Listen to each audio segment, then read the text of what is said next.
अमरावती लोकसभा निवडणुकीतून आनंदराज आंबेडकरांनी माघार घेतली। आनंदराज आंबेडकर हे प्रकाश आंबेडकरांचे धाकटे भाऊ आहेत। वंचितनं उमेदवारी दिली असतानाही आनंदराज आंबेडकरांनी अमरावतीमध्ये रिपब्लिक सेनेच्या माध्यमातून उमेदवारी अर्ज दाखल केला होता। मात्र आता त्यांनी वंचितच्या उमेदवाराला पाठिंबा दिला असून मतांचं विभाजन टाळण्यासाठी त्यांनी उमेदवारी अर्ज मागे घेतलाय। कल्याण डोंबिवलीतील महाविकास आघाडीचा उमेदवार जाहीर झाल्यानंतर खासदार श्रीकांत शिंदेंनी महायुतीच्या कार्यकर्त्यांना कामाला लागण्याच्या सूचना दिल्यात। प्रत्येक उमेदवार ताकदवर आहे असं समजूनच शिवसैनिक कामाला लागतात अशी प्रतिक्रिया शिंदेंनी दिली। ठाकरेंच्या शिवसेनेकडून वैशाली दरेकरांना उमेदवारी जाहीर करण्यात आली।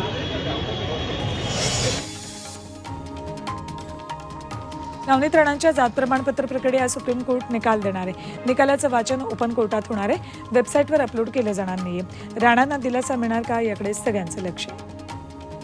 अमृत नोनी आर्थो प्लस ये एक प्रूवन फॉर्मूला है। इसमें मौजूद नोनी फल के गुण और आयुर्वेदिक जड़ी बूटियां शरीर को जरूरी पोषक तत्व देने के साथ साथ हड्डियों और जोड़ों के घिसने, उनमें होने वाले सूजन और दर्द को रोकने में मदद करता है। दर्द मुक्त जीवन के लिए अमृत नोनी आर्थो प्लस।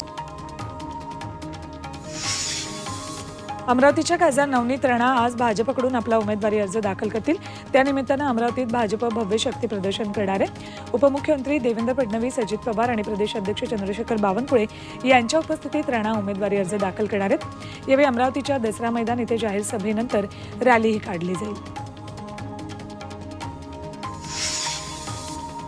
वंचित बहुजन आघाडीचे अध्यक्ष प्रकाश आंबेडकर आज अकोल्यातून उमेदवारी अर्ज दाखल करतायत, तर भाजप उमेदवार अनुप धोत्रे यांनी कालच अर्ज दाखल केला। मात्र भाजपचे नाराज आमदार नारायण गव्हाणकर हे सुद्धा अर्ज भरणार असल्यामुळे धोत्रेंची डोकेदुखी वाढणार आहे। गव्हाणकर यांनी अर्ज भरल्यास अकोल्यात चौरंगी लढत होणार आहे। अकोल्यातून काँग्रेस उमेदवार डॉक्टर अभय पाटील आज उमेदवारी अर्ज दाखल करणार आहेत। महाविकास आघाडीच्या नेत्यांसोबत भव्य शक्ती प्रदर्शन करत ते अर्ज दाखल करतील।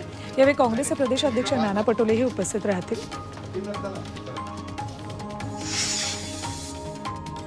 वंचित बहुजन आघाडीनं यवतमाळ वाशिमचा उमेदवार बदललाय। सुभाष पवारांऐवजी अभिजित राठोड यांना उमेदवारी दिली। आज अभिजित राठोड यवतमाळ वाशिम लोकसभा मतदारसंघातून उमेदवारी अर्ज दाखल करतील, त्यामुळे यवतमाळ वाशिममध्ये तिरंगी लढत होणार आहे।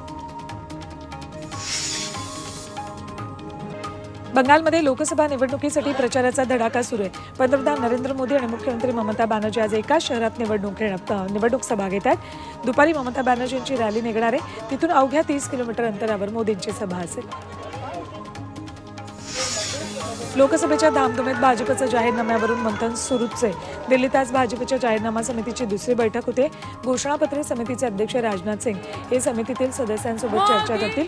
भाजपनं निवडणुकीत 400 पारचं लक्ष्य ठेवलं होतं, त्यामुळे जाहीरनाम्यातून अनेक आश्वासने दिली जाण्याची शक्यता आहे।